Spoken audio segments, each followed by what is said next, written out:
치매에 걸린 어머니를 모시기 싫다고 최근 목포의 한 바닷가에서 SUV 차량 한 대가 추락을 하는 사고가 있었습니다. 이 차 안에는 70대 노모 그리고 두 아들이 타고 있었습니다. 그런데 운전대를 잡은 둘째 아들만 목숨을 건졌습니다. 살아남은 둘째 아들은 현장에서 오열했고 목격자들도 안타까워했던 사고였습니다. 그런데 얼마 뒤에 이 사고의 충격적 사실이 숨겨져 있었음이 드러납니다.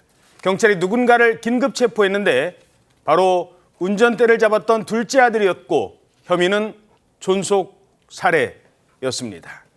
존속 살해요? 네, 이게 처음에는 사고인 줄 알았는데요. 정말 충격적인 사건으로 드러났습니다. 당시 영상이 준비가 돼 있는데요. 한 선착장에 흰색 SUV가 저렇게 바다를 향해 달립니다. 이윽고 이 차량은 바다로 추락해 버리는데요. 이후 뒤따르는 소방차와 해경 순찰자가 잇따라 출동을 합니다.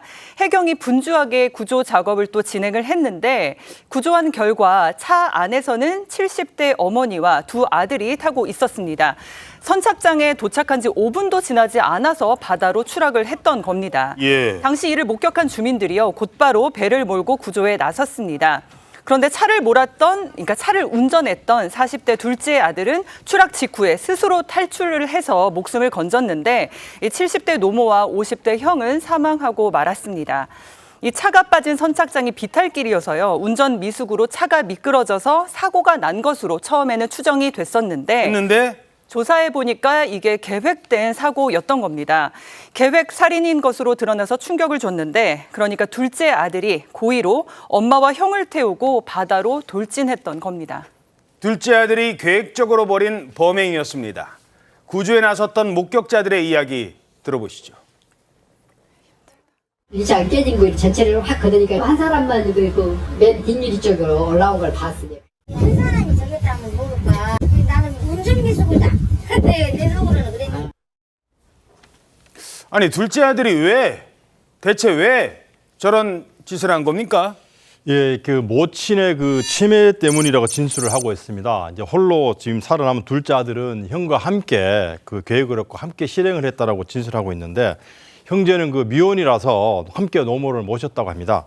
이 어머니의 치매 증세가 좀 심해질수록 이로 인해서 이제 가족들의 어떤 경제 형편까지 악화되다 보니까 형과 함께 이와 같은 범행을 계획했다라고 진술하는데 이후 본인도 함께 이제 바다로 돌진을 했지만 계획과 다르게 자신은 이제 살아남고 목숨을 건졌다는 것입니다.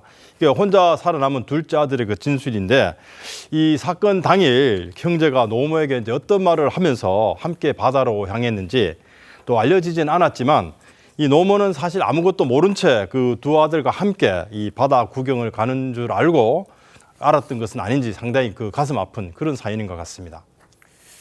결국 아무것도 모른 채 두 아들과 바다 구경을 가는 줄만 알았던 70대 노모는 그렇게 떠나시고 말았습니다.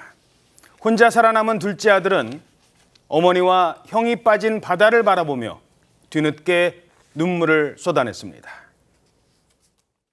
그냥 동생이 같이 합의해서 어머니 동의 없이 이제 약간 빠른 것 같아. 일반 차들처럼 천천히 가는 건 아니었어. 처음 온 사람은 멈칫거리고 보잖아, 바다를. 자기가 잘못해갖고 이렇게 사고 났다고 더 들어가야 된다고.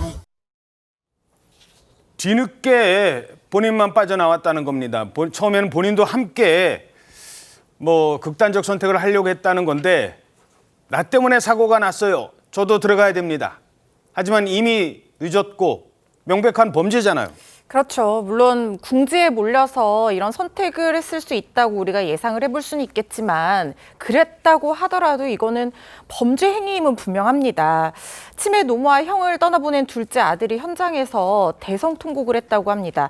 다시 바다로 들어가겠다 이런 말까지 했다고 전해지고 있는데요. 사실 치매가 정말 너무나 슬픈 병이라는 얘기가 있을 정도로 당사자도 힘들지만 이 돌보는 사람들이 정말 많이 힘든 그런 병이라고 합니다. 안 해본 사람들은 그 힘겨움을 절대 모를 정도로 힘들다고 하는데 이 두 아들이 얼마나 힘들었을지 우리가 100% 이해는 못하지만 그래도 넉넉히 짐작은 할 수 있는 부분이라는 생각이 들고 경제적인 부분도 아마 한몫했을 겁니다. 이 간병비에 대한 사회적인 어떤 보장제도가 제대로 갖추어지지 않은 지금 실정이기 때문에 이 간병비가 오롯이 개인의 몫으로 돌아가는 경우가 많고 아마 이 가정에서도 그런 비용 부담이라든가 어떤 간병인의 어떤 노력 이런 것들이 굉장히 많이 들었을 거라고 생각을 하고 얼마나 힘들었으면 이런 정말 극단적인 어떤 상황까지 갔을까 이런 생각도 드는데요. 마음 아프고 안타깝긴 하지만 어쨌든 범죄는 범죄입니다. 경찰이 결국 둘째 아들에 대해서 살인 혐의와 형에 대한 방조 혐의를 적용을 했는데요. 간병 정말 힘든 거 저도 주변에서 많이 봅니다. 그렇지만 지병을 앓고 있는 노모라든가 자녀의 목숨을 마치 내가 어떻게 좌지우지할 수 있다고 생각해서 이렇게 범죄 상황까지 가는 일은 없어야겠다는 생각이 듭니다. 두 형제와 노모가 함께 극단적 선택을 하려 했었다는 겁니다. 가슴이 좀 먹먹해지는 사건이긴 한데 그런데 참 안타까운 게요. 이런 비슷한 사건이 그동안 꽤 많았었다고요. 네, 몇 해 전에도 치매 간병과 연관된 사건이 있었는데 당시 사건 그 영상이 있습니다. 영상을 보시면 제주도의 한 해안가 절벽인데 그 절벽에 흰색 승용차가 저렇게 걸려 있는 거예요.